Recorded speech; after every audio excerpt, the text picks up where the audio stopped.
بسم اللہ الرحمن الرحیم۔ یہ جو فرحت ہے نہ میں نے تو سنا ہے کوئی،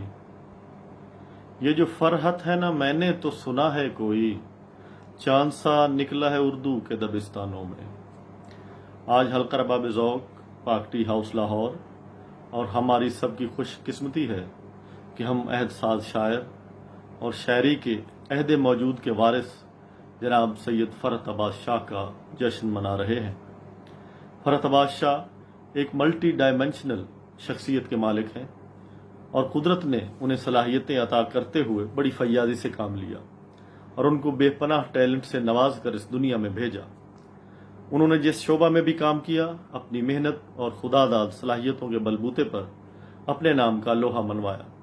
اور ان کے ہر کام کا بین الاقوامی سطح پر دل کھول کر اعتراف کیا گیا۔ اور یہ بات کوئی معمولی بات نہیں ہے۔ وہ ایک باکمال، لاجواب اور کیفیات سے بھرپور شاعر ہیں، اور اپنے ہم عصروں میں نمایاں ترین مقام رکھتے ہیں۔ ان کے حصے میں جو شہرت اور عزت آئی، وہ تاریخ میں بہت کم شعراء کے حصے میں آئی۔ لگتا ہے کہ انہوں نے قدرت سے صرف شاعری ہی مانگی، اور قدرت نے بھی ان کو یہ ہنر عطا کرتے ہوئے بخل سے کام نہیں لیا، اور ان کی دعا کو مقبولیت کے درجے پر فائز کیا۔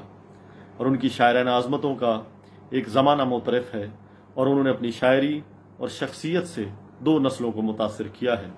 ان کا شعری ارتقائی سفر انتہائی کامیابی اور پوری آب و تاب کے ساتھ جاری ہے۔ ان کا کام مقدار اور کوالٹی کے حساب سے ان کی عمر سے کہیں زیادہ ہے۔ حالانکہ پچھلے 18 سال سے ان کی کوئی نئی کتاب مارکیٹ میں نہیں آئی، اور منظر عام پر ہم نے اس کو نہیں دیکھا، اور انہوں نے ادب کے قارئین کو صرف 38 سال کی عمر میں شاعری کی 70 سے زائد کتب عطا کی، جس سے اس بات پر ہمارا ایمان پختہ ہو جاتا ہے کہ اللہ تعالیٰ لوگوں کو جب کسی کام کے لیے منتخب کر لیتا ہے تو ان پر عنایات کی بارش کر دیتا ہے۔ اور فرحت عباس شاہ کو اللہ تعالیٰ نے شاعری کے لیے منتخب کر لیا تھا، اور شاعری کی اسرار و رموز اور شاعری کی گرہیں ان پر کھول دیں۔ ان کی شاعری کے بارے میں سینئرز نے ان کے بارے میں انتہائی خوبصورت ریمارکس دے رکھے ہیں، اور انہوں نے فرحت عباس شاہ کی شاعرانہ عظمت کا کھلے دل سے اعتراف کیا، جن میں سے چند شعراء کرام کے خیالات اس طرح کے تھے۔ مثال کے طور پر جناب احمد ندیم قاسمی نے کہا تھا کہ میں نثری نظموں کو نہیں مانتا، لیکن فرحت عباس شاہ کی نثری نظموں کو تخلیقی وفور کا کیا درا کہہ کر قبول کرتا ہوں، اور وہ تخلیقی وفور ہے جس کے دم سے اس کے ہاں جذبے اور احساس کی نازک پرتوں پر اظہار بھی نہایت سہولت اور پھر انتہا درجے کی بے ساختگی کے ساتھ ہوا ہے۔ ڈاکٹر خواجہ ذکریہ نے لکھا کہ میر سے الگ محبت کی ان کی شاعری ہے۔ انیس ناگی نے لکھا تھا کہ ان کی شاعری محض احساس ساتی اور جذباتی نہیں، بلکہ یہ فکر اور سوچ کو جنم دیتی ہے۔ ڈاکٹر وزیر آغا نے ان کی شاعری کو موج و گرداب کا دکھ قرار دیا تھا، اور شاعری کے خان اعظم جناب منیر نیازی نے کہا تھا کہ شاعری ہر عہد میں اپنا وارث تلاش کرتی ہے، اور اس عہد میں شاعری نے فرحت عباس شاہ کی صورت میں اپنا وارث تلاش کر لیا ہے۔ اس سے زیادہ خوبصورت خراج تحسین اور کیا ہو سکتا ہے۔ فرحت عباس شاہ نے غزل کے ساتھ ساتھ نظم میں بھی بے پناہ کام کیا ہے، لیکن وہ اتنا ابھر کر سامنے نہیں آیا جتنے کا یہ متقاضی تھا۔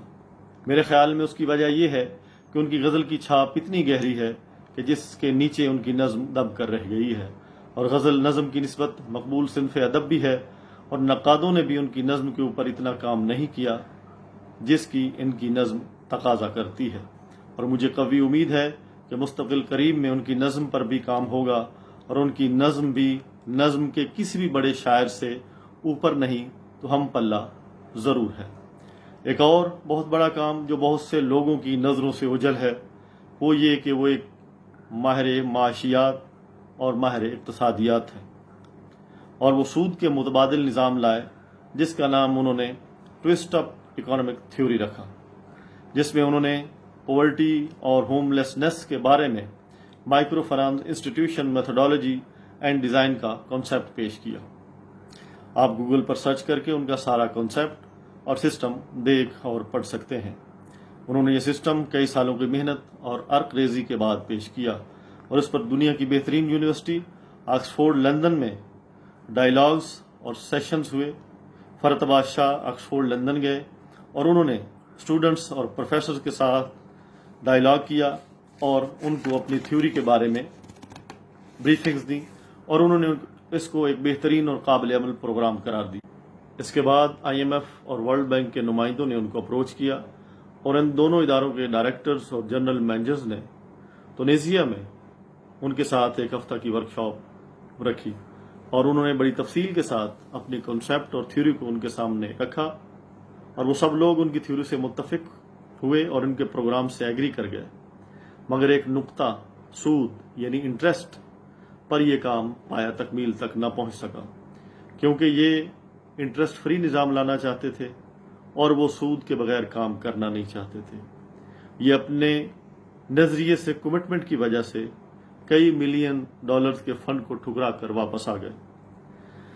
اسلامک اکنامکس کی ایک کانفرنس کے موقع پر فرزند اقبال جسٹس جاوید اقبال مرحوم نے فرحت آباد شاہ کے اکنامک ماڈل پر بات کرتے ہوئے چند تاریخی جملے کہے جو میں آپ کے گوشگزار کرتا ہوں۔ انہوں نے فرمایا، علامہ اقبال صاحب اپنی آخری زندگی میں اسلامک اکنامکس پر اپنے خیالات کا اظہار کرنا چاہتے تھے، لیکن زندگی نے ان کو مہلت نہ دی۔ مجھے خوشی ہے کہ آج ہمارے پیارے اور ہر دل عزیز شاعر فرحت عباس شاہ نے اسلامک اکنامکس پر نہایت معتبر اور اہم کام کر کے علامہ صاحب کی آرزو کو مکمل کیا ہے، کیونکہ یہ کوئی بڑا شاعر ہی کر سکتا تھا جسے نہ صرف دنیا میں کی جانے والی معاشی بے انصافی پر دلی دکھ ہو بلکہ وہ عملی اقدامات کر کے اس کا ازالہ بھی کر سکے۔ انہوں نے مزید کہا کہ فرحت عباس شاہ کی تھیوری دنیا میں مسلط کی جانے والی غربت کا واحد حل ہے۔ اس کے علاوہ فرحت عباس شاہ پاکستان کے پہلے ننجا ماسٹر ہیں اور اس شعبہ میں بھی کئی ورلڈ ریکارڈ کے مالک ہیں۔ ریڈیو ٹی وی پر بھی یہ الگ شناخت رکھتے ہیں اور ریڈیو پر ان کے پروگرام کا کریکٹر شہزادہ وریام سب کو یاد ہے، جو کم و بیش مسلسل 18 سال تک لائیو نشر ہوتا رہا، جو اپنی جگہ پر ایک ریکارڈ ہے۔ یہ پاکستان کے پہلے private T V channel uni plus سے